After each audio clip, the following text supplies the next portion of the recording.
Bonjour à tous. La paracha de cette semaine, la paracha qui est une paracha avec énormément de leçons, comment se comporter, mais c'est surtout la paracha qui suit avec ce qu'on a commencé la semaine dernière. On a pour l'instant les 6 premiers parachutes qui viennent nous parler de notre Récha Yaakov, le mariage on a vu la semaine dernière. Cette semaine on voit la rencontre qu'il a avec ses frères, avec son frère Esav. Une rencontre qui au départ, il ne pensait pas qu'elle allait bien se passer, que finalement après elle s'est passée comme il fallait. Et on va voir comment, une question que beaucoup de gens demandent, qu'on a posée plusieurs fois dans les cours cette semaine, qui est comment se fait-il que Shimon et Lévi sont venus et ils ont détruit toute une ville. Pas seulement ils ont détruit toute une ville, ils ont littéralement massacré toute une ville. Alors oui, c'était en fonction de ce qui s'est passé avec leur sœur. On va rentrer dans les détails, on va comprendre des leçons très très riches et très importantes que le Rabbi nous apprend de cette histoire. Mais avant ça, on va remonter à ce qui s'est passé en octobre 1953. En octobre 1953, il y a 62 ans, il y avait à ce moment-là un groupe terroriste qui est rentré dans la ville de Yehoud, dans le centre d'Israël, et qui a jeté une grenade sur la maison de la famille de Kanias. La mère de la famille a été tuée avec ses 2 enfants. Et les dirigeants du département de la défense en Israël, à l'époque, c'était en 1953, c'était juste quelques années après, ont décidé de se venger pour cette attaque terroriste, de faire des représailles. Et ils avaient décidé, ce petit village, le Kibia, qui était dans le Shomron en Samarie. Ariel Sharon est sorti avec 130 combattants vers le petit village.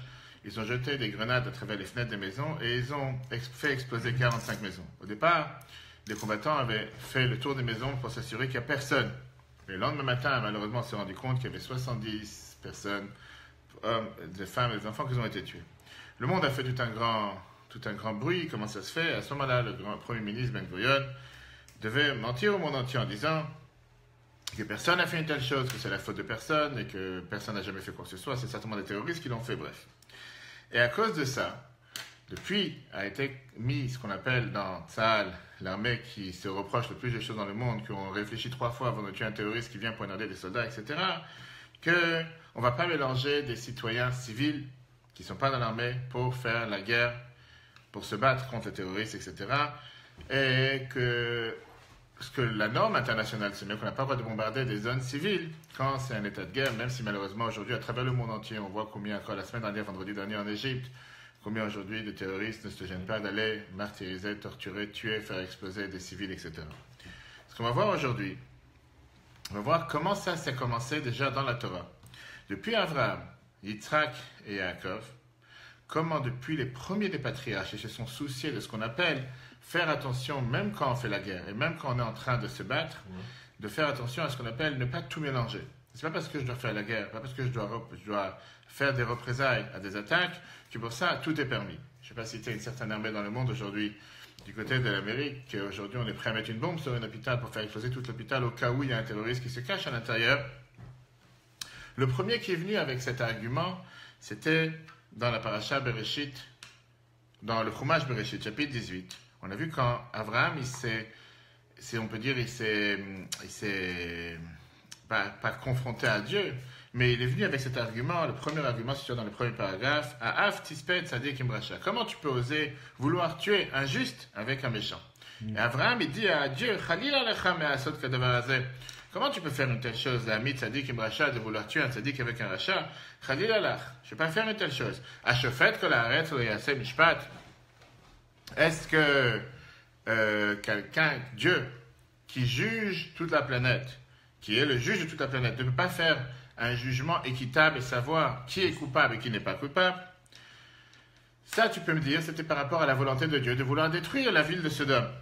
Mais même quand on parle d'une guerre dans laquelle, par nature, par définition, dans une guerre est mélangée, beaucoup de personnes civiles, les patriarches, à chaque fois, ils se sont souciés que si on va faire une guerre aussi, il y a quoi que ce soit qui va se passer, on pourra éventuellement tuer des civils. Et est-ce qu'on a le droit de faire une telle chose? La Torah nous raconte. Dommage collatéraux. Très bien. Alors la Torah te raconte sur les mauvais sentiments qu'Abraham il a eu après qu'il a gagné la guerre contre les 4 rois et qu'il a libéré son neveu qui a été capturé, qui était Lot. Regarde Bereshit chapitre 15. Il y avait la parole de Dieu à Abraham en lui disant Al tira Abraham, Dieu il dit à Abraham, n'aie pas peur. Anochi magen lach, moi je te protège. Tu as un grand salaire, une grande récompense. vient le Midrash Rabbah. Le Midrash Rabbah, il te dit dans le chapitre 44, Aya Avraham, Mefachad Avraham, il avait peur. Shema Aochlusin Sheharag, Aya Baem Tzadik Veire Shemaim. Avraham, il avait peur que peut-être que dans la population qu'il a tuée, il y a là-bas un tzaddik, un juste, ou bien quelqu'un qui craint Dieu. Avraham, il s'est dit, c'est vrai que j'ai fait la guerre contre ces rois, c'est vrai que j'ai repris mon neveu qui a été capturé, mais il a eu peur en se disant, peut-être j'ai tué des innocents. Peut-être j'ai tué des gens qui n'auraient pas mérité d'être tués. Peut-être j'ai tué des gens qui n'auraient pas dû être... Il a eu très peur, et à cause de cette crainte, Dieu il est venu le tranquilliser en lui disant, n'aie pas peur, tu n'as rien fait de mal. Ce que tu as fait, c'était totalement juste et totalement correct. Ça, c'était Avraham. Descendant de 3 générations, et on va voir que dans la rencontre de Yaakov avec Esav, parachat cette semaine, la Torah nous dit dans Bereshit, chapitre 32, verset 8, Rashi, Vayira Yaakov meod. Yaakov, il a eu très peur. Vayetzerlo, ça lui faisait mal au cœur. Qu'est-ce que ça veut dire Vayira? Il a eu peur. Shema Yarek, de peur qu'il va se faire tuer. Qu'est-ce que ça veut dire Vayetzerlo? Ça le dérangeait. Ce qui le dérangeait, Imiarog hu et acherim. Ça le dérangeait de peur que lui, il va tuer des autres. Yaakov, il a eu peur de Esav, il ne savait pas à quoi il s'attend. Est-ce qu'il va lui arriver quelque chose de mal? Et après, le problème qu'il avait, est-ce que, comment on appelle ça, est-ce que lui, il va tuer des gens, des innocents? Et là vient la question que tout le monde demande. Tous les cours qu'on a donnés cette semaine, tout le monde demande la question, comment Shimon et Lévi étaient capables d'éradiquer de la planète, de massacrer tout un village, alors que leur père et leur grand-père, ils ont bien été au courant de la manière comment eux ils pensaient, comment eux ils étaient éduqués. Comment ça se fait qu'ils n'ont pas, internalisé, ils n'ont pas mis en application l'éducation qu'ils ont reçue de leurs parents. Ils n'ont pas entendu ce qu'Abraham avait agi. Abraham, il va se battre avec Dieu pour savoir est-ce que tu vas oser tuer un pieux, un tzaddik et un rachat par rapport à les gens de Sodome. Yaakov, il tremble pour savoir, il a peur. Peut-être qu'il va tuer des gens totalement innocents. Ça, c'était la question de Yaakov. Et d'ailleurs, c'est la question qui est demandée dans les mots de Ramban, Nachmanide, Rabbi Moshe ben Nachman. Il vient et te dit, Verabim Yishalou, beaucoup vont demander la question. Comment les enfants de Yaakov, les justes, ont fait une telle chose? Les shpach dam naki, de verset du sang pur. En 2 mots, de verset du sang innocent. Il y a une blague qui est racontée sur quelqu'un qui était dans le goulag en Russie à l'époque, en Sibérie. Et à l'époque, on avait l'habitude d'expulser les gens, de les exiler pour un oui ou pour un non, pour n'importe quoi. À plus forte raison, quelqu'un qui propageait le judaïsme était destiné à 25 ans en Sibérie, dans les camps. Et son ami, il lui dit, combien de temps t'as jugé? Il dit, j'ai pris 20 ans. Il fait, qu'est-ce que t'as fait? Il fait, j'ai rien fait, juste ils m'ont inventé des histoires pour ça mon bien en Sibérie. Et son ami lui dit, t'es un menteur. Parce qu'ici, pour ceux qui ont rien fait, on leur donne seulement 10 ans, pas 20 ans. D'accord? Ça, c'est ce qu'il y avait à l'époque. Ok. Ramban te vient et te dit que la question nous dérange. Comment ça se fait que Shimon et Lévi n'ont pas pris en considération la conduite de leur père, la conduite de leur grand-père? Comment tout d'un coup sur un coup alors encore une fois, on va rentrer dans les détails. Pourquoi ils sont partis le faire?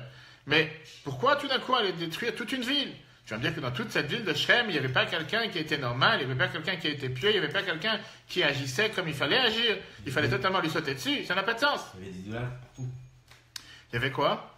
Il y avait des idolâtres, c'était pas une ville... Alors, mais idolâtre, c'est une chose. Regarde, on va voir les détails avec les commentateurs, tu vas voir. La question, elle est beaucoup plus complexe. Parce que quand on lit les paroles de la Torah, on voit qu'il y a ici un double langage. Pas seulement un double langage, on voit une contradiction flagrante entre la paracha de cette semaine que la Torah accepte le fait qu'ils ont été tués. Ils sont partis tués. Et tout l'argument de Yaakov, c'est un argument qui apparemment paraît comme un argument tactique. Qu'est-ce que ça veut dire un argument tactique? Ça veut dire c'est un argument, regarde le chiffre 2. Yaakov et Shimon et Lévi, Yaakov, il dit à Shimon et Lévi, vous m'avez fait honte, parmi tous les habitants de la terre, et nous sommes très peu nombreux, ils vont se venir sur moi, ils vont me frapper, Ils pensent pas aux amis. exactement. À quoi il pense? D'après son argument qui est écrit dans la Torah, va savoir pas seulement à l'avenir. Il dit, comment t'as osé frapper le voisin du quartier? Il sait où on habite. Demain, il va venir, il va nous frapper. Demain, il va venir, il va nous faire du mal. Et on va être exterminés. Qui nous sommes? Quelle puissance nous avons par rapport à toute une ville entière? Yaakov, il a eu peur des représailles, de la vengeance des peuples voisins. Mais dans son discours, dans son argument à Shimon et Lévi, il ne mentionne pas une seule fois le fait qu'ils ont tué des innocents. Ça, c'est pas son problème. Ça, c'est la paracha de cette semaine. Tu avances plus tard dans la paracha de Vaïchi, quand Yaakov, il bénit ses enfants avant de quitter ce monde. Yaakov, il dit à ses enfants clairs que leur grave problème, c'est qu'ils étaient là avec une soif de vouloir tuer. Regarde Bereshit 49, 5. Shimon et Lévi, quand il bénit tous ses enfants, Shimon et Lévi sont mes frères, Klei Hamas Mecherotem, ils ont les armes, ils ont leur métier, leur culture, leurs arts, c'est de vouloir tuer. Et ils ont pris ça certainement de Esav, que lui c'était son désir, sa passion, pas juste un chasseur. À 15 ans, il est parti tuer le premier homme. Kiba Pam et Goïch, parce qu'avec leur colère, ils ont tué des gens, Hamor et les gens de Shrem. Parachat de cette semaine, il ne réprimande pas. Parachat de cette semaine, Yaakov, la seule crainte qu'il a, c'est qu'est-ce qui va nous arriver? Demain, on va taper à ma porte, on va vouloir nous faire la même chose parce que vous êtes partis faire telle chose.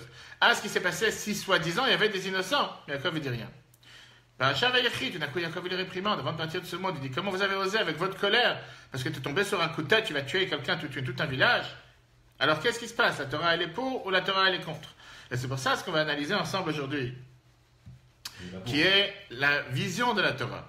La vision de la Torah sur les représailles du massacre de la ville de Shrem, qui est appelé sous le nom de Naplouse. Est-ce que cette action était apte, ou bien c'était quelque chose qu'il fallait faire, et ils avaient tous les droits de le faire, ou bien, comme Yaakov a dit, vous avez versé du sang pur, en des mots, vous avez tué des gens que vous n'aurez jamais dû tuer, et ils ont tué des gens innocents. Et la question plus générale, qu'est-ce qui s'est passé entre cette semaine et la semaine de la paracha Vaïchi? Quelle différence entre les deux? Cette semaine, Yaakov ne les réprimande pas. Comme on a dit tout à l'heure, la seule crainte et le seul problème qu'il a, c'est qu'est-ce qui peut nous arriver? C'est comme tu as fait aujourd'hui, tu sais pas, tu es parti en bas, tu as fait un accident, tu as touché une voiture, tu t'enfuis, tu dis va savoir si la voisine ou le voisin va savoir. Et la paracha Vaïchi vient et les réprimande. Et on va voir comment une phrase du Rabbi sur la paracha de cette semaine nous donne une réponse magnifique sur une des mystères qu'il y a sur toute la paracha de cette semaine, avec cette histoire qui apparemment pour beaucoup de personnes est incompréhensible. D'abord, revenons dans les faits. Après 20 ans que Yaakov est sorti d'Israël, finalement il revient en Canaan, terre d'Israël, avec une grande famille, 11 enfants, grande richesse, et maintenant il cherche un endroit où il va résider, où il va habiter. Et là, Yaakov, il reste 1 an et demi dans le village de Sukkot. Après, il se rapproche à la ville de Shrem, connue sous le nom de Naplouse aujourd'hui. Il achète là-bas un terrain qui lui appartient du gouverneur de la ville, Hamor, le père de Shrem. On sait très bien qu'on a vu il y a quelques semaines 3 endroits, la Torah nous dit que les nations du monde ne pourront jamais venir et dire que on leur a pris cet endroit parce qu'on les a payés plein pot. C'était le mont du Temple, Chevron et Shrem. D'accord? On voit clairement que Yaakov, pour s'installer dans la ville de Shrem, il est parti, il a payé avec toutes ses forces, avec tout son argent. Malheureusement, aujourd'hui, on n'a même pas accès là-bas. Ok. Est arrivé le premier malheur. Shrem, jeune enfant, jeune délinquant, fils du gouverneur, a décidé de capturer Dina de chez elle, dans la rue, et l'amener chez lui à la maison. Alors, on a vu dans le cours lundi soir, parce que Dina, elle est partie, elle avait l'habitude de sortir. C'était une fille qui sortait. On a parlé lundi soir, une fille de 7 ans. Tout ça, c'est le cours de lundi soir, on ne va pas y revenir, tu pourras écouter après sur le replay. En final, Hamor, qui est appelé, c'était son père, qui c'est son prénom, Hamor, il va avoir, donc ça veut dire sa fille, son fils va sortir avec une fille. Il ramène cette fille à la maison. Hamor, il vient voir Yaakov, le père de Dina, il dit, tu sais quoi, mon fils, il est tombé amoureux de ta fille, il veut se marier avec elle. Viens, on fait un pacte, on fait un contrat de mariage. Je suis le gouverneur de la ville, je te donne un livret de famille, va savoir ce que je te fais. Nous, on va se marier avec ton peuple, et toi, tu vas te marier avec notre peuple, et la vie est belle. Je ne sais pas si aujourd'hui ça aurait pu marcher que quelqu'un il va violer ou kidnapper une fille, et après le père va voir le père de la fille, et tu sais quoi? Au final, ils sont amoureux, viens, on reste ensemble. Les enfants de Yaakov, ils ont décidé que ce n'est pas une mauvaise proposition, pourquoi pas? Mais ils ont dit, bien sûr qu'on est intéressé à se marier avec vous. Mais pour ça, on préfère que vous faites la circoncision, la Brit Mila. Parce que pour nous, ça serait une honte de se marier avec des gens non circoncis.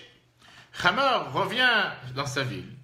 Et les gens, ils sont persuadés que ça vaut la peine. Et on va voir après que c'était par rapport au caractère particulier de Dina. Dina n'était pas une simple fille. Parce que si toute une ville, tout un village est prêt à se circoncire pour pouvoir avoir cette fille parmi eux, c'est comme si j'allais avoir la Miss, va savoir quoi, la Miss internationale, bref. Le Kliyaka, écoute bien, le Kliyaka, qui est un commentateur du Chumash, nous dit quelle est l'idée derrière se circoncire. Pourquoi il y a eu cette idée, soi-disant intéressante, qui dit aux gens de la ville, allez vous circoncire. Parce qu'il dit comme ça, ils vont devenir tous comme des juifs. Et une fois qu'ils sont comme des juifs, le monde ne bougera pas si on tue des juifs. Le monde est prêt à bouger seulement si on tue des gens qui ne sont pas juifs. Quand des juifs se font tuer, qu'est-ce qu'on en a à faire? Le Kliaka qui était dit ça. Et donc ils étaient sûrs, les enfants de Yaakov, qui n'étaient pas si bêtes que ça, de donner ce conseil aux enfants de Shrem. Circoncisez-vous. Vous devenez automatiquement comme nous. Et là, si vous vous faites tuer après, parce que ça c'était leur plan, on va voir après, personne ne va rien dire. Des juifs qui se sont tués, qui en a à faire? On avance. Et donc, Ah, tu penses que c'est pour ça? c'est le Kliaka qui te dit ça. Tu peux accepter ou pas, un des commentateurs importants du Chumash. Tu peux pas... Une fois qu'arrive le 3e jour après la circoncision, Shimon et Lévi arrivent dans la ville, ils massacrent tous les hommes et ils réussissent à libérer Dina qui a été capturée. Écoute bien maintenant la parenthèse avec Dina. Parce que c'est une parenthèse très riche. On voit comment les choses dans la Torah sont interposées les uns avec les autres. Et quand tu prends les choses totalement déconnectées, tu ne comprends plus rien. Le Midrash nous dit que de la relation que Dina elle a eue avec Shrem, les rapports qu'ils ont eu forcés ou pas forcés, violés ou pas violés, est née une fille qui s'appelait Osnat. Osnat, qui en hébreu vient du mot Asson, qui veut dire un malheur. D'accord? Les enfants de Yaakov ont essayé de la renvoyer de la maison. C'est Osnat, la fille de Dina. Dina, elle a eu des rapports avec Shrem. Maintenant, Dina, elle a une fille avec elle. Donc, ils l'ont renvoyée de la maison. Tu n'as rien à faire à la maison. Tu es né d'un viol ou tu es né d'une capture. Va savoir, ils l'ont renvoyée. Elle a décidé de partir et elle s'est déroulée jusqu'à ce qu'elle habitait en Égypte. Là-bas, elle a été adoptée dans la maison de Potiphar. Quelques semaines plus tard, on va voir comment Yosef est arrivé dans la même maison. Et là, la Torah nous dit qu'il s'est marié avec Osnat, la fille de Potiphar à le Kohen. Une seconde. Avec ça, on te répond plusieurs questions. Tout d'abord, comment se fait-il que Potiphar a donné sa propre fille à Yosef alors qu'il le soupçonne de vol avec sa femme, de viol, pardon, avec sa femme? Viens, et comment ça se peut que Yosef s'est marié avec une fille égyptienne qui était considérée la nullité de la terre, que ses parents, ses patriarches, n'ont jamais voulu se marier avec une de ces filles qui sont parties jusqu'à la frontière turco-syrie pour se marier avec un enfant. Et là, tout d'un coup, il se marie avec une fille qui est la fille de Potiphar et sa femme qui était le summum de la pureté. Et avec ça, ils ont eu Menaché et Ephraim qui font partie des 12 tribus. C'est encore Osnat. C'était une servante. C'était une fille adoptée dans la maison de Potiphar. Pour ça, elle a été donnée à Yosef. Mais en réalité, ce n'était pas une fille adoptée, c'était une vraie juive qui est née d'une femme juive qui s'appelle Dina. Et donc, c'était la petite fille de Yaakov, la cousine de Yosef. Le cercle se refait. On va refaire la parenthèse. OK? Ouais. Maintenant, avant de rentrer dans ce qui s'est passé avec notre très cher Shimon et Lévi et leur calcul d'avoir agi de telle manière, regardons d'abord le point de vue spirituel. Comment Yaakov il a pu avoir un tel malheur dans sa vie? Yaakov, c'est quand même un tzaddik. On sait très bien que Dieu ne va pas faire de donner une punition à un tzaddik. On sait que Dieu ne va pas faire qu'il y ait un malheur qui se passe dans la maison d'un tzaddik. Comment Yaakov il a pu avoir des enfants qui sont soupçonnés, ou en tout cas sont partis massacrer toute une ville? C'est des vrais terroristes. Comment il a pu faire une telle chose? Est-ce qu'il avait le droit? Pourquoi il a mérité d'avoir un tel malheur? Rashi nous donne la réponse à cette question. Rashi te dit qu'il y a... Pourquoi Yitzhak aussi il a eu un malheur d'avoir eu ça? On va voir. Qui dit que c'est un malheur? On va voir tout de suite après. Attends une seconde. La Rashi vient et te dit que c'était une punition à Yaakov du fait qu'il a empêché que Dina confronte Esav. On l'a vu ça dans le cours lundi soir longuement. Yaakov, il craignait que Esav va vouloir se marier avec Dina comme femme à la place de sa mère Léa, qui était depuis le départ destinée à lui. Et donc, il a préféré cacher Dina dans une boîte pour que Esav ne la rencontre pas. Mais pourquoi? Ça a été considéré à lui comme une punition. Parce que Dina, elle a été capable de faire tchouva à Esav. Et le fait, ça on a expliqué longuement dans le cours de lundi soir, vous pouvez voir sur l'application eTorah sur Android, ou sur la page YouTube, ou sur la page Facebook. Mais comme Yaakov n'a pas voulu laisser Dina apparaître, se marier avec Esav, Dieu lui a dit, tu sais quoi? Tu n'as pas voulu Esav, tu as reçu Shrem. Ça c'est une phrase. Regarde Rashi, chiffre 3. Rashi, chapitre 32, verset 23. Dina echana, elle était Dina dans l'affaire. Natna beteva, il l'a mis dans une boîte. Venaal befanea, il l'a enfermé. Shelo yiten ba Esav enaf, afin que Esav ne soit pas en train de vouloir se marier avec Dina. Ou le kach neina chez Yaakov, c'est la raison pourquoi Yaakov a été puni. Chez Mana mecha, parce qu'il a empêché Dina de rencontrer son frère.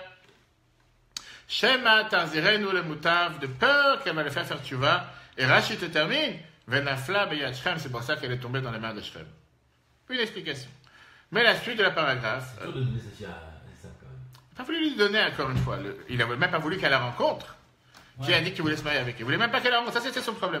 On va voir après le problème de Yaakov. Une seconde. La paracha continue. Rashi te dit que c'est un autre problème. Le problème, c'est que Yaakov n'a pas accompli son vœu. Yaakov, il a fait un vœu, il a fait un engagement envers Dieu. Et cet engagement, il n'a pas accompli. Quand Yaakov, il a abandonné la terre d'Israël, il était à la maison. Et à ce moment-là, ça change de boîte. Quand Yaakov, il était à la maison, il a fait une tefila à Dieu en disant qu'il demande que Dieu le fasse revenir dans son pays, dans sa terre, en paix.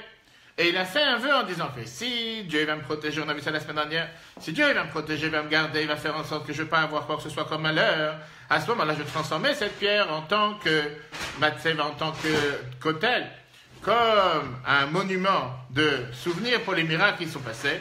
Et je remercie à Dieu pour ce que j'ai fait. Concrètement, il est retourné en Israël. Il n'a pas accompli son vœu. Il n'a pas accompli ce qu'il a promis à Dieu. Alors au départ, on a vu qu'il s'est arrêté 1 an et demi à Sukkot. Après, il a acheté un territoire, un morceau de terrain à Shrem. Et il ne s'est pas précipité de nulle part. Il a dit, j'ai le temps. C'est pour ça qu'il lui est arrivé tel malheur. C'est comme si que Dieu lui a dit, toi, tu n'as pas accompli. Tu n'as pas accompli ta volonté, ton vœu, ta partie de promesse. Moi, je ne vais pas accomplir ma partie de promesse. Regarde le Midrash Tanchuma très riche. Rashi 35, 1. Amar Hashem le Yaakov, Dieu il a dit à Yaakov, Lo igiucha atzarot haele, pourquoi tu as eu ces souffrances? Et là, parce que tu as retardé ton vœu, l'accomplissement de ton vœu. Amar Rabbi Abba, il vient et te dit, Bishat, écoute bien cette phrase, que c'est tellement riche pour aujourd'hui dans la vie de chacun d'entre nous. Bishat, Sarah, quand il y a un malheur, Neder, tu fais un vœu. Dieu aide-moi, telle maladie, tel programme, telle situation, je te promets, je vais mettre la tzaka, je vais faire tel mitzvah, je vais mettre tel feeling. Ou Bishat, Revacha, et quand tout va bien, Shachachim, on oublie Dieu. Kshaïta, Betsara, quand tu as eu le malheur, Nadarta, tu as fait un vœu. Tu avais peur qu'il va se passer quoi que ce soit, tu as dit à Dieu, je t'en supplie, aide-moi. Ou Kshata, Berevach, quand tout va bien, Shacharta, tu oublies. Tu lui as dit, tu sais quoi, maintenant tu ne vas pas oublier. Le rabbi te dit, il y a une difficulté avec ce Rashi. D'abord, pourquoi Rashi t'a mis ici deux histoires différentes? On a dit tout à l'heure l'histoire de Dina et Esav et l'histoire du fait que Yaakov n'a pas accompli son vœu. Est-ce que c'est le premier qui est fautif pour cette histoire ou le deuxième? Et la question générale qui nous demandait, comment tu peux vouloir me dire que Yaakov doit subir le fait qu'il a refusé de donner sa fille à Esav? Tu as un frère plus corrompu que Yaakov. Un frère tellement tordu. Un frère qui veut te tuer. Tu vas en plus lui donner ta fille parce qu'elle va le faire revenir pour le bien. Et peut-être qu'elle ne va pas réussir à le faire revenir dans le bon chemin. Tu as affaire à quelqu'un qui voulait te tuer, pour ça tu t'es enfui de lui. Vient le Chizkuni, commentateur du Chumash. Lui te donne une explication merveilleuse. Il te dit qu'en réalité, ces deux fautes que Rashi nous donne sont dépendantes l'une de l'autre. Yaakov, il était tout le temps en train de s'enfuir de Esav pour pas qu'il prenne sa fille Dina. Et c'est pour ça qu'il s'est arrêté dans plusieurs endroits. L'une avec l'autre. Il s'est arrêté à Sukkot, et d'autres. Pour que Esav ne comprenne pas qu'est-ce qu'il fait mon frère. Une fois il est à Sukkot, une fois il est à Shrem. Après il avance vers Bethel. Chaque fois il est en train de bouger d'endroit. Comme un fugitif, quelqu'un qui est en train de s'enfuir. Mais tout ça, ça a fait quoi? Que la deuxième partie, le fait qu'il a fait un vœu envers Dieu, qui va retourner à Bethel pour amener un sacrifice à Dieu, ça il n'a pas fait. Parce qu'il était en train de s'enfuir, parce qu'il était en train de bouger. C'est pour ça qu'il a été puni. Regarde le Chizkuni. Chizkuni te dit, puis Rashi le fiche, parce que Rashi nous dit qu'il était en retard dans le chemin. Tu as été puni, c'est pour ça que c'est arrivé par ta fille. Ah, quel rapport avec ce que Rashi a dit avant, que du fait qu'il a empêché qu'elle rencontre Esav, il a été puni. Et la Rashi te dit, le Chizkuni te dit, l'explication de Rashi, l'un dépend de l'autre. Du fait qu'il ne voulait pas qu'elle ait affaire avec Esav. Ou Mishtamet, Mishrem, le Sukkot ou Bethel, il devait se déplacer d'un endroit à l'autre. Ayam et Acher Nidro. Pour ça, il était en train de retarder l'accomplissement de son vœu. Alors, la question que tu as demandé, pourquoi c'était une faute?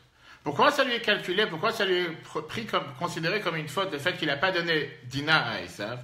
Le rabbi, il explique que Dina n'était pas une fille normale. C'était une fille particulière. Une fille qui était énormément avec un impact tellement important, à tel point que tu as toute une ville qui est prête à se circoncire pour pouvoir avoir Dina parmi eux. On parle d'une fille qui était pas seulement merveilleuse, belle matériellement, mais spirituellement aussi. Elle avait une telle grandeur qu'une ville entière est prête à se rendre fou pour elle. Donc ce n'était pas une fille simple comme tout le monde. Et donc, Yaakov n'avait pas de quoi craindre. Dina, avec son aura, avec sa beauté, avec sa manière de parler, sa manière de faire, elle aurait pu faire en sorte qu'Esav fasse tchouva. Deuxièmement, on va voir plus tard que le problème ici, ce n'est pas s'il a envoyé Dina ou pas. C'est le fait qu'il s'est caché de son frère et qu'il n'a à aucun instant essayé de faire en sorte que son frère fasse tchouva. Yaakov, la Torah nous dit sur lui, c'était un homme simple qui était assis dans les tentes. Et alors, Yaakov, il dit, moi j'ai affaire, on rappelle-toi la semaine dernière, il cherchait Rachel. Pourquoi il cherchait Rachel? Les tzadikim, les pieux, les justes. Les gens bien, ça c'est ce qui m'intéresse. Les gens qui doivent faire tchouva, c'est pas mon truc. Je suis pas là pour aller me mouiller, me salir avec des gens qui mangent pas kasher, pas mariés dans la communauté, qui habitent en Seine-et-Marne. Qu'est-ce que je vais me prendre la tête avec des gens? C'est pas pour moi. Abraham encore pire, Abraham non plus. Abraham il a voulu, il n'a pas essayé de leur faire tchouva, mais Abraham il a voulu les défendre. Mais Yaakov il s'est dit, moi je suis fait pour habiter dans la synagogue avec les religieux, les pratiquants. Un non-pratiquant, il arrive. Un non-religieux, il arrive. Qu'est-ce que tu me prends la tête? Laisse-moi tranquille, va te faire éduquer. Qu'est-ce que tu es venu aujourd'hui à 30 ans, 40 ans, commencer à découvrir comment mettre la tefilin? Va apprendre, avec apprendre depuis ton plus jeune âge. Ça, c'est l'histoire de Yaakov qui n'a pas essayé à aucun instant de rapprocher les gens à faire tchouva. On l'a dit tout à l'heure. Yaakov avait affaire et cherchait Rachel, la perfection. Léa était celle qui représentait la tchouva. Et ça, c'est ce qui lui a été considéré comme une faute. Si jamais Yaakov aurait voulu faire que son frère fasse tchouva, il aurait pu lui donner une condition. Je te donne ma fille Dina, à condition que tu fasses tchouva, que tu changes. Mais là, il n'était même pas prêt à avoir un contact avec Esav. Il n'était même pas prêt à avoir aucun... Il s'est dit non, ma fille qui est une fille pieuse, moi je suis quelqu'un de pieux, ma fille n'a rien à faire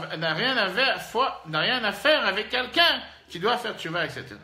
Tout ça, c'était la grande parenthèse. Maintenant, revenons à la question générale qui était pourquoi les enfants de Yaakov sont partis tuer toute une ville et est-ce qu'ils ont eu raison dans la manière comment ils se sont comportés?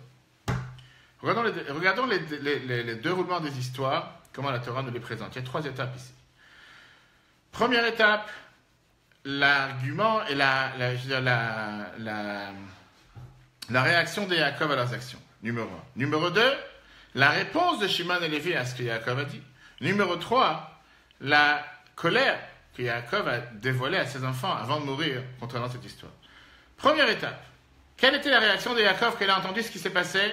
La Torah nous dit, Vayomer Yaakov et Shimon et Lévi. Yaakov, il a dit à Shimon et Lévi, Achartem otu, vous m'avez fait honte, comme l'a vu tout à l'heure, parmi les habitants de Canaan, des Prisy. Et qu'est-ce qu'il a dit? Il n'est pas en train de leur dire qu'ils ont fait une erreur. Il n'est pas en train de leur dire qu'ils ont fait une faute. Il est en train de leur dire que, puisqu'on est peu nombreux, et puisqu'ils savent où on habite, puisqu'ils sont nos voisins, va savoir ce qui peut nous arriver demain, ils vont venir, ils vont nous tuer. Ça veut dire qu'ici, Yaakov, à aucun instant, il dit qu'ils sont fautifs de meurtre, qu'ils sont coupables d'avoir tué des gens innocents. Il parle ici les détails techniques. Nous sommes une petite famille. Nous avons 7 pays autour de nous qui ne peuvent pas nous supporter. Maintenant, ils vont tous se venger contre nous, ils vont nous exterminer. Quelle est la réponse que Shimon et Lévi donnent à Yaakov à ça? La Torah nous dit que Shimon et Lévi disent, Vayomru, ils ont dit, est-ce que notre sœur c'est une prostituée? Comment on va laisser une telle chose que notre sœur se fasse kidnapper, violer, on ne va rien dire? Où est la réponse de la Torah à cette phrase? 0. Aucune réponse. Comme si la Torah c'était, il n'y a plus rien à dire. Il n'y a absolument rien à dire. La Torah ne dit rien. La Torah passe à autre chose. Comme si on peut dire que Yaakov, il a totalement accepté leur argument. On avance quelques semaines. Et là, on arrive à la paracha Vaïchi. Et là, tout d'un coup, on voit comment Yaakov, pas seulement qu'il ne se tait pas, mais il les réprimande avant de mourir en disant, pas margouish par leur colère, ils ont tué un homme, Shrem, ou Birtzana Mikrushor, et là, ils mélangent en disant, et avec leur volonté, ils ont déraciné un taureau, en parlant de Yosef. Quel rapport? D'abord, pourquoi au départ, Yaakov, cette semaine, il dit rien? La seule chose qui le dérange, qu'est-ce qui va nous arriver? Une fois que la Torah te donne la réponse de Shimon et Lévi, on n'entend pas d'argumentation, on n'entend pas de réponse. Et à la fin, il vient, il les attaque, ou bien à la fin, il vient leur accuser. Les commentateurs te donnent ici des merveilleuses explications, en commençant par Rambam. Shimon et Lévi avaient ici une argumentation parfaite. Ils se sont dit, mais qu'est-ce que tu crois qu'ils sont ces gens-là? Ce sont vraiment des gens magnifiques, on appelle ça des bobos de quartier. Des gens qui sont là en train de, d'aider les êtres humains, des gens qui n'ont fait aucune faute sur terre, des gens qui sont tellement sympas, des gens qui ne tuent personne, des gens qui font du mal à personne, des gens qui sont là en train de faire quoi que ce soit, mais c'est du n'importe quoi. Ces gens, ce sont des tueurs. Ce sont des tueurs et des gens qui sont coupables de meurtre. Regarde dans Nachmani, chapitre 34, verset 13. C'est qui ces gens de Shrem? C'est des gens vraiment qui méritent de vivre, c'est des gens qui sont tellement bien. Ovdei Avodazara, ils faisaient l'idolâtrie. Megalé Arayot, ils avaient des relations interdites. Osim Kol Toevat Hashem, ils sont en train de faire toutes les choses abominables aux yeux de Dieu. Vekar Tzavach HaKatuv Bekamah Bekomot, c'est ce que la Torah te dit dans plusieurs endroits. Et Kol HaToevot HaEl Asu. Ils sont en train de faire toutes les choses inimaginables, abominables, les choses les plus dégoûtantes sur terre.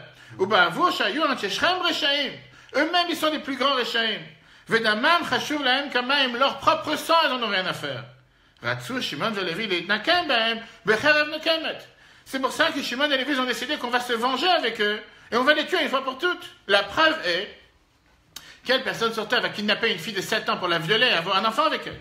Dans quel monde tu vois une chose pareille? Dans quel endroit tu vois quelque chose pareil? Tu vas me dire qu'on parle ici des gens bien, des gens qui sont en train de boire un café toute la journée, ils sont en train d'aider une personne âgée, ils sont en train de faire quelque chose de bien. De qui tu parles ici? Les gens tout d'un coup ils se lèvent, t'as vu les enfants de Yaakov? Comment ils ont osé tuer quelqu'un? Ramban il vient te dire, réfléchis un peu de qui tu parles. Tu es en train de parler des gens, des terroristes sur terre, des gens qui font tellement de mal, des gens qui sont en train de tuer des gens pour rien, des gens qui sont en train de violer des filles à 7 ans, et tu es en train de venir les défendre en me disant comment ils ont osé les tuer. La question est l'inverse. La question elle est comment ça se fait qu'il fallait attendre que Shimon et Lévi agissent avant même que le monde entier aurait dû réagir. Le monde entier se tait, le monde entier fait rien, tout le monde est au courant de ce qui se passe dans cette ville, personne bouge. Viens maintenant que leur fille, leur propre sœur s'est fait kidnapper, violer. Ils viennent et ils les tuent. Tu dis, t'as pas honte? Et là, la réponse à ce que Yaakov est venu dans la paracha de cette semaine et il n'a rien dit. Pourquoi il n'a rien dit? Yaakov, il est énervé sur le fait qu'il s'inquiète qu'est-ce qui va lui arriver, à lui et sa famille.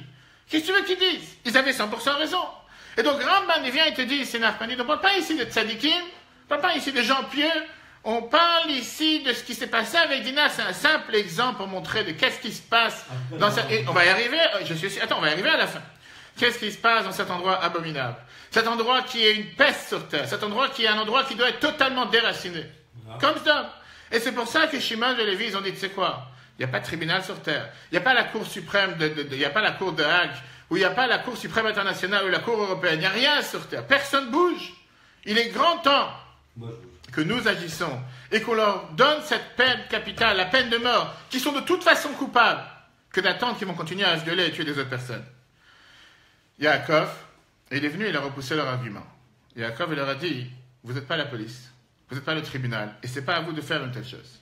Ça, c'était Yaakov. Yaakov, il est venu en disant, pourquoi si c'est comme ça, il n'aura pas réprimandé sur l'action, il a réprimandé seulement sur les manières tactiques, comment ils ont fait. Parce qu'il n'était pas intéressé maintenant de rentrer dans un débat. Est-ce que oui ou est-ce que non? Et la seule chose que Yaakov voulait leur mettre en garde, vous avez mis en danger maintenant toute la famille. On va voir qu'après, quand on arrive à la paracha Vaïchi, là, Yaakov, il est réprimande.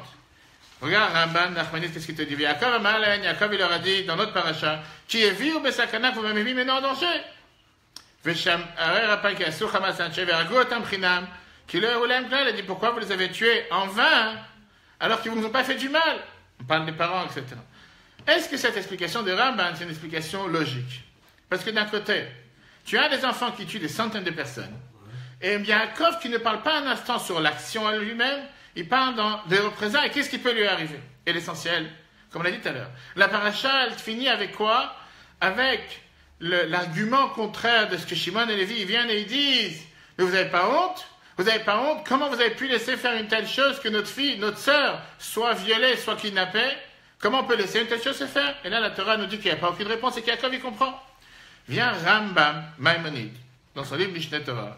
Et Maïmonide, il vient dans un aspect qui est totalement différent. Rambam vient te dire, pas seulement ce qu'on vient de voir de Nachmanide, que les enfants de Yaakov, ils ont fait exactement ce que la halakha attendait. Pourquoi?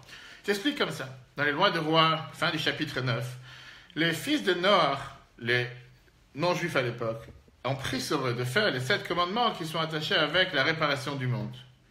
Et c'était les 7 commandements que Dieu leur a donnés qui sont applicables jusqu'à nos jours, qui sont faits pour vivre dans une société normale, une société dans laquelle chacun peut vivre avec le respect de l'autre, respecter les valeurs de l'autre. Et on savait à l'époque, tout le monde savait que tout celui qui transgresse une de ces 7 lois de Noach, on est garanti qu'il doit être tué. Un des lois de cette loi Noachide, c'était d'avoir des tribunaux dans chaque endroit pour juger de celui qui fait des erreurs.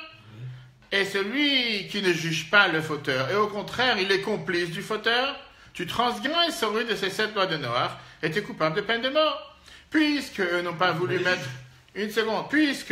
voulu mettre en place dans leur ville un tribunal pour juger ce jeune délinquant qui s'appelait Shrem, qui est parti voler, kidnapper, violer la fille Dina de la rue. Et à la place de ça, ils étaient complices avec lui. Et ils l'ont protégé. Et ils étaient associés avec ce que lui il faisait. Automatiquement, ils sont coupables de peine de mort. C'est ce que Rambam te dit. Regarde, Rambam dans les lois de roi, la fin du chapitre 9. Puisque les enfants de Noach, tous ces non-juifs, ils avaient le devoir de mettre des juges. dans chaque quartier, dans chaque village, pour nommer, pour juger tous les autres cette loi que tous les enfants de Noach ont pris sur eux. Ou bien, puisqu'il y avait un de eux qui a transgressé une de ces 7 commandements, il était coupable de peine de mort. C'est pour ça qu'ils ont été coupables d'être tués par la mort. Tous ces gens de Shrem. Shrem gazal Dina. Shrem est parti voler Dina, puis kidnapper, puis violer, etc. Ve'em raou, ve'yadou, ils ont vu, ils étaient au courant, ve'lodanu, ils n'ont pas jugé. Viens, Rambam, il te dit, soit Rambam, d'après les 2 avis qu'on vient de voir. On ne parle pas ici des enfants de bobos de quartier. On ne parle pas ici des enfants, des fils de sages, des gens pieux, des gens magnifiques, des gens qui n'ont absolument rien fait de mal sur terre. Et tout d'un coup, tu viens, comment les enfants de Yaakov sont venus, ils ont osé faire quoi que ce soit. Tu parles ici des terroristes, fils de terroristes, des gens qui se comportent. La preuve est de ce qu'ils ont osé faire avec... Je crois que c'est la première fois qu'ils volent une femme. C'est la première fois qu'ils violent une femme. C'est la première fois qu'ils font quelque chose à une fille. Pas seulement, pas forcément, c'est pas la première fois, mais c'était leur quotidien. La différence, c'est que jusqu'à maintenant, tout ce qu'ils faisaient était resté de manière totalement impunissable. Personne n'osait faire quoi que ce soit. C'était la manière de faire les choses. On va violer telle fille, voler telle fille, kidnapper telle personne. Qui va oser faire quoi que ce soit? Personne bouge. C'est chacun, il fait le même geste que l'autre. Là, ils ont volé la mauvaise fille. Ils ont violé la mauvaise personne. Ils ont pris une fille qui vient d'une famille normale, une famille qui ne va pas se laisser faire et surtout, qui est prêt à rendre justice face à de tels désastres, à un tel massacre. Et ça, c'est ce qui s'est passé. Maintenant, on comprend pourquoi Yaakov, dans la paracha de cette semaine, ne dit pas du tout la phrase qu'il a dit plus tard, qu'ils ont versé du sang intègre, du sang pur. Il vient parler seulement sur l'aspect technique, en disant que leurs idées étaient bonnes, mais Yaakov, il dit la fameuse phrase qui est affichée dans toutes les autoroutes en Israël, que dans la route, ne cherche pas à avoir raison, sois intelligent. Des fois, dans la vie, ça se peut que tu as raison, mais ce n'est pas intelligent ce que tu as fait. Parce qu'en allant faire ce que vous avez fait, on a maintenant 7 pays autour de nous qui cherchent à nous détruire. Dans l'idée, vous avez 100% raison. Il ne leur a pas réprimandé sur l'action même. Il les a réprimandés sur le fait que ce n'est pas intelligent ce que vous avez fait. Parce que comment notre famille va pouvoir survivre avec la vengeance et avec la rage qui se passe des pays qui sont autour de nous. Une seconde, qu'est-ce qu'ils ont répondu? Qu'est-ce qu'ils ont répondu à cet argument? Ils ont dit, bien le contraire. Maintenant, les voisins, ils vont se calmer. Une fois qu'ils vont voir qu'on ne va pas laisser notre sœur devenir prostituée, qu'on ne va pas laisser notre sœur se faire violer, qu'on ne va pas laisser notre sœur se faire capturer sans rien faire, là, ils vont apprendre avec qui ils ont affaire. Jusqu'à maintenant, ils ont pensé que c'est un monde dans lequel tout est totalement, qu'est-ce que veut dire, totalement libre, ça n'appartient à personne, c'est la jungle qui règne.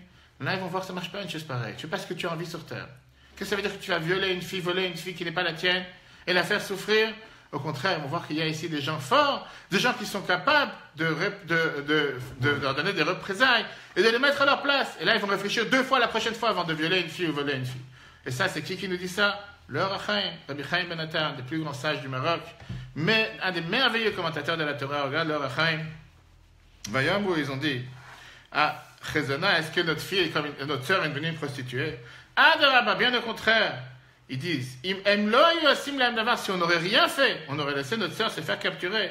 On aurait été des mesquins parmi les nations. Chez Yirou, quand ils vont voir, chez Bazou Yechad, qu'un quelqu'un de honteux était capable de gouverner dans la fille de Yaakov. Ve'asa ou Paal, il était capable de lui faire ce qu'il a envie, voler, violer, kidnapper. Et personne n'a bougé. Al-Bazé, Shenakouban, Shrem et ça, qu'on a vengé ce qu'ils ont fait à Dina dans les gens de Shrem. Maintenant, ils vont commencer à avoir peur. Ils vont trembler devant nous. La Torah continue d'ailleurs, dans la paracha de cette semaine. Elle dit le fameux mot Chabad. Il y a eu la crainte de Dieu sur les peuples. Asher Zivotem, qui étaient autour d'eux. D'ailleurs, la Torah nous dit clairement. Tu as entendu parler d'une guerre qui s'est déclenchée à cause de ça? Tu as entendu parler des gens voisins qui sont venus, qui ont massacré la famille de Yaakov? Personne n'a bougé. Personne n'a osé lever les bras. Personne n'a osé agir. Ils ont compris qu'ils étaient totalement... Au contraire, ils ont remercié que finalement, tu as quelqu'un ici qui est prêt à s'en prendre à des gens qui sont si mauvais de l'intérieur et qui vont commencer à se calmer, commencer à comprendre que le monde, c'est pas la jungle. Il y a un règne sur terre, il y a un tribunal sur terre. La Torah nous montre dans le paracha de cette semaine que Shimon et Lévi, ils ont réussi dans leurs actions. Pas seulement ils ont réussi, ça a fait en sorte que les gens se sont calmés. Les gens, ils ont compris que tu n'es pas là pour faire ce que tu as envie sur Terre. Tu n'as pas le droit de lever la main sur une fille, tu n'as pas le droit de lever la main sur une femme, tu n'as pas le droit de lever la main sur qui que ce soit. Et si jamais tu commences, il y a des gens qui vont faire en sorte que tu vas te calmer. Pas comme malheureusement aujourd'hui, on laisse des gens tuer des centaines de milliers de personnes, et au nom de la politique ou du politiquement correct, on laisse faire et on dit rien. Mais là, on a le gros problème, parce que tu avances quelques semaines. Et on voit dans la paracha Vaïchi, qu'on a dit tout à l'heure, que Yaakov, il change pas seulement radicalement de manière de penser, mais il leur dit clairement que vous êtes des terroristes. Vous êtes des gens qui ont cette soif de tuer, et que vous avez appris ça de Esav. Comment vous avez pu oser faire une telle chose? Le rabbi répond à ça avec un merveilleux message pour la vie sociétale et la réussite dans la société de chacun d'entre nous. Et pour ça, une histoire intéressante. Le Rachab, il était le 5e rabbi de Chabad, et son frère, le Razor Reb Zalman Aharon, c'était des enfants, et quand ils étaient enfants, ils se sont amusés au jeu du rabbi et chassid. Toi, tu es le maître, et moi, je suis le disciple. Le Rachab, qui était le plus jeune, était le chassid, et son grand frère était le rabbi. Donc, le Razor, qui était le grand frère, il rentre dans la chambre de son père, le bureau du rabbi Maharaj, 4e rabbi de Chabad. Il s'assoit sur sa chaise. Le Rachab, il tape à la porte, comme un chassid qui vient voir son rabbi. Il joue au jeu, pièce de théâtre. Et il dit, je suis venu demander pardon, demander une réparation sur un péché que j'ai fait. Comment? Tu vas voir un tzaddik, j'ai fait tel et tel avéra, une réparation. Quel péché j'ai fait? J'ai épluché des noix Shabbat, parce que je ne savais pas que d'après la halakha, on n'a pas le droit, parce que ça s'appelle trier, bref, on va pas dans les détails. Je demande une réparation. Le Razor, qui était son grand frère, qui joue le rôle du rabbi, il lui dit, tu dois maintenant apprendre toutes les lois des Shabbat par cœur. Va apprendre les lois des Shabbat, et comme ça tu vas réparer. Un jeu entre enfants. D'accord. Après quelques temps, la mère du Rabbi Rachab, elle lui demande, est-ce que ton frère t'a dit qu'est-ce qu'il fallait faire pour réparer ce que tu as fait comme mal? Un jeu. Elle dit non. Je sais pourquoi. Je fais, mon frère, c'est pas un vrai rabbi. Je sais pourquoi mon frère, c'est pas un vrai rabbi. Je fais, parce qu'un vrai rabbi, en général, il soupire avant de donner pas une punition, mais donner une réparation à quelqu'un d'autre. Qu'est-ce que ça veut dire? Yaakov, dans la paracha Vaïchi, dit aux enfants la chose suivante. Peut-être vous avez fait ce qu'il fallait, mais vous ne l'avez pas fait parce que vous cherchez ici la vérité. Vous avez dit, ah, finalement, j'ai la possibilité de leur casser la figure. Vous avez fait ça par méchanceté, vous avez fait ça par cruauté. C'est pas que ça vous dérangeait ce qui s'est passé dans la ville de Shrem. C'est pas que vous voulez absolument qu'ils apprennent la leçon, qu'ils ne continuent pas à aller voler, qu'ils n'aient pas violé des autres filles. Mais vous êtes des gens qui ont la main facile sur la gâche. Que pour rien, vous attendez l'opportunité. Là, vous avez une opportunité qui est tombée dans les mains, dit, ah, maintenant on va pouvoir massacrer des gens. C'est pour ça que vous l'avez fait. D'où ils savaient ça, Yaakov? Peut-être qu'ils l'ont fait pour leur donner une leçon, que ces gens-là n'agissent plus comme ils ont agi avec Dina. Pourquoi il leur a pas dit ça cette semaine? On l'a vu tout à l'heure. Cette semaine, Yaakov ne les réprimande pas. La seule chose qui les dérange, c'est l'aspect tactique. Là, tout d'un coup, il les réprimande. Entre-temps, il y a quelque chose qui s'est passé. Qu'est-ce qui s'est passé entre-temps? On a vu tout à l'heure que Yaakov, il rattache les deux histoires. Yaakov, il a dit, regarde l'histoire de Yosef. Encore une fois, vous avez levé la main. Vous n'avez pas encore appris de ce qui s'est passé la dernière fois. Si jamais je vous aurais fait ça juste par rapport à Shrem, juste par rapport à fait qu'il y a des gens qui sont là pour violer, voler, kidnapper des enfants ou des adultes, et vous voulez leur donner une leçon de morale qu'ils doivent arrêter de se comporter d'une manière pareille, puisqu'il n'y a personne qui les juge, je peux comprendre. Mais la semaine d'après, votre propre frère vient vous voir et vous le mettez dans un puits. Personne ne se réveille pour essayer de le sauver. Quand vous avez agi envers Shrem, j'aurais pu croire, en pensant que vous avez agi avec de bonnes intentions, et vous avez cette jalousie à l'intérieur de vous pour sauver la famille. Et quand je vois que juste après vous agissez avec la même cruauté envers votre propre frère, là j'ai compris qu'on ne sait pas que vous cherchez ici à faire des choses qui sont droites. Vous êtes des gens mauvais de l'intérieur, vous avez une mauvaise nature, et c'est pour ça que vous avez la main facile, vous cherchez l'opportunité. Là c'était pour aller tuer des gens, là finalement on a un enfant jeune, vulnérable, orphelin, 17 ans, qui n'est pas capable de se défendre. Vous êtes les grands frères, à la place de venir le sauver. Vous êtes en train de le mettre dans un trou, puis le vendre en Égypte. Ça, c'est la réponse pourquoi Yaakov, quand il les réprimande dans Vaïchi, il rattache les deux histoires. Car votre colère a tué un homme en parlant de ce qui s'est passé à Shrem, et avec votre volonté, vous avez déraciné, vous avez un taureau, en parlant de Yosef. Pourquoi il met ici tout à coup l'histoire de Yosef? Est-ce que l'histoire de Shrem, c'est pas assez grave? Mais le fait qu'il y a une répétition, le fait que c'est pas seulement une seule fois que vous avez montré que vous avez agi avec une cruauté, avec une méchanceté envers des autres, même si dans l'idée vous avez raison, même si dans l'idée ils ont raison de tuer, parce qu'ils méritaient de tuer. Viens Yaakov, il me l'apprend d'ici. Vous n'êtes pas les bons enfants de la classe qui cherchent à sauver l'honneur du prof ou sauver l'honneur de l'école. Mais vous êtes des personnes dures qui se précipitent à vouloir verser du sang. On dit en règle générale que quelqu'un qui est à la synagogue, qui n'arrête pas de dire aux gens, taisez-vous, arrêtez de parler, il a certainement qu'il dit la même chose à sa femme à la maison. Certainement qu'avec sa femme, il se comporte de la même manière. Il ne peut pas supporter que les gens... C'est pas quelqu'un qui cherche ça, il est tellement pieux que les gens ne parlent pas. Il a un problème avec sa femme. Et c'est pour ça qu'avec sa femme, comme il se bat avec sa femme toute la journée, il se bat aussi avec les gens de la synagogue, il se bat n'importe où. Yaakov, il décide et il leur dit, le fait d'être ensemble, vous deux, c'est ce qui est le plus explosif sur Terre.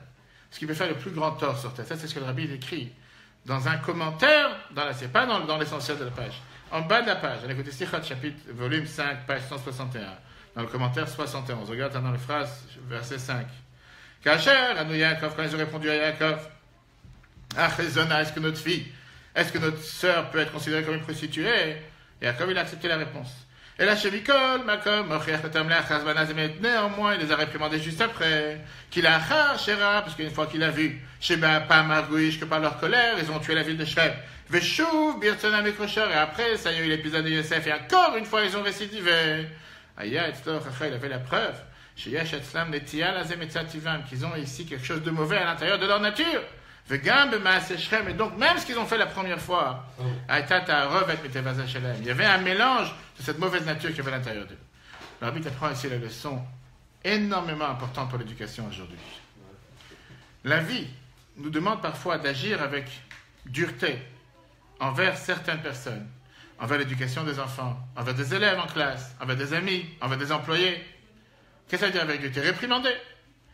Mais là aussi, on doit toujours se poser la question, est-ce que je fais ça pour se soucier de mon élève et de sa volonté de vouloir changer ses actions, ou je fais ça parce qu'à l'intérieur de moi, je vais montrer que c'est moi le patron? Tu vas voir ce que tu as fait. Tu as déshonoré la famille. Comment tu as pu oser faire telle et telle chose? Tu cherches ici le bien de l'enfant, ou tu cherches ici ton propre bien? Tu cherches ici juste de verser ta colère, ou tu cherches le bien de l'enfant? Comment on fait la différence entre les deux? C'est très simple.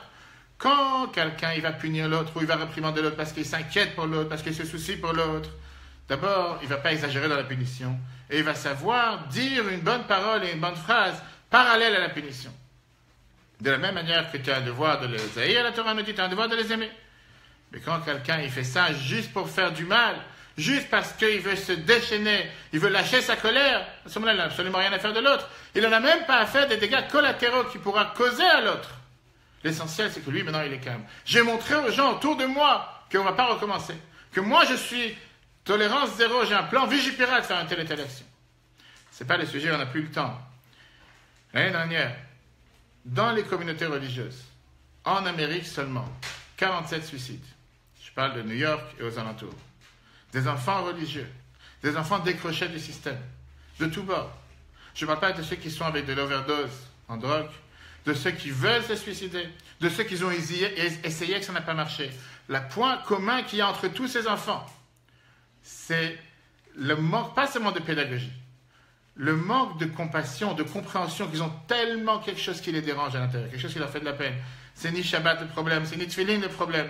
La religion tout court leur pose problème, par rapport à le fait qu'ils ne sont pas conformes à l'enveloppe, au cocon familial, ou à ce que leurs parents attendent d'eux, ou ce que la société demande d'eux, ou ce que le ghetto attend d'eux. Et si jamais ils ont osé faire quelque chose de différent, on doit les renvoyer de la maison, les mettre à la porte, les jeter à l'extérieur. Et qu'est-ce que tu gagnes avec ça? Tu n'as pas un enfant parce que tu l'as mis à la porte, pas un enfant parce que tu l'as mis à l'extérieur, qui est revenu dans le droit chemin, qui est revenu en se disant « Ah, maintenant je vais faire attention ». Bien au contraire, où ils ont décroché totalement, où ils ont fini par être totalement à l'ouest, où malheureusement ils se sont suicidés. Et c'est ce qu'on a tous les jours et tous les temps, à chaque instant. Terminons avec une très belle histoire. Il y avait un juif en Amérique qui s'appelait Zalman Schachter. Au départ, c'était un chassid Chabad qui est parti propager le judaïsme dans tous les campus, dans toutes les universités, dans tous les États-Unis.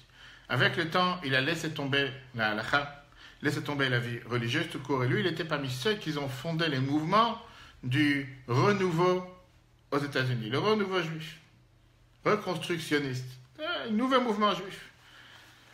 Loin du judaïsme, loin de la halakha, etc. Ça a causé, bien sûr, lui, par ses actions, il a causé beaucoup de peine au rabbi, parce que c'était un ex-chassid Chabad. Et n'importe quel chassid qui le rencontrait, qui ont t'as pas honte, comment tu fais en plus avec une barbe et un chapeau, et dans sa manière d'agir, il agissait tout à l'encontre de ce qu'il aurait dû représenter. Une fois, le rabbi a demandé au Rav Shem Tov, qui est toujours vivant, qui est l'ambassade, l'ambassade du rabbi à la Maison Blanche, il a Shliach à Philadelphie. Il habitait à côté de lui, dans le même village de Philadelphie. Est-ce que tu es en contact avec lui? Contact amical? Et le Rav Shem Tov répond au rabbi oui. Le Rabbi lui demande, est-ce que cet homme-là, il a de la parnassa aujourd'hui? Est-ce qu'il gagne sa vie comme il faut? Et le Rav Shantov lui a répondu, j'ai aucune idée de ce qui se passe avec lui dans la vie. Le Rabbi le regarde en disant, comment tu peux me dire que tu es en contact amical avec lui quand tu ne sais même pas ce qui se passe avec lui dans la parnassa, est-ce qu'il a besoin d'aide? Quel type de contact tu as avec lui? Tu parles ici de quelqu'un qui était proche de Chabad, qui était un chassid Chabad, qui a tout laissé tomber, qui a tout lâché. Le Rabbi lui dit, ça s'appelle être en contact avec quelqu'un? Tu te soucies pour son bien-être? Est-ce que tu t'inquiètes pour son besoin matériel? Est-ce qu'il a comment vivre? Va t'inquiéter d'abord sincèrement de ce qu'il a besoin, et on passera à ce qu'il doit faire spirituellement. Et c'est ce que le Baal Shem Tov nous dit, on parlera ça la semaine prochaine. Que quand tu t'inquiètes pour le bien-être d'un juif matériel, après tu peux t'inquiéter pour son spirituel. Mais si le seul problème qui te dérange, c'est que ce juif il parle à la synagogue, ou ce juif il n'est pas venu à la synagogue avec les moyens qu'il aurait dû venir, il n'est pas venu à 2 roues mais à 4 roues, ou il n'est pas venu comme il ne s'est pas comporté exactement comme ton standard te demande qu'il doit se comporter, avec le droit tu vas le réprimander. Je parlais dans un autre cours cette semaine, quelqu'un me disait, mais c'est écrit dans la Torah, tu dois réprimander ton ami. Je lui ai dit, c'est quoi la fin du verset? C'est le même verset. Tu dois réprimander ton ami, mais tu dois aussi aimer ton prochain comme toi-même.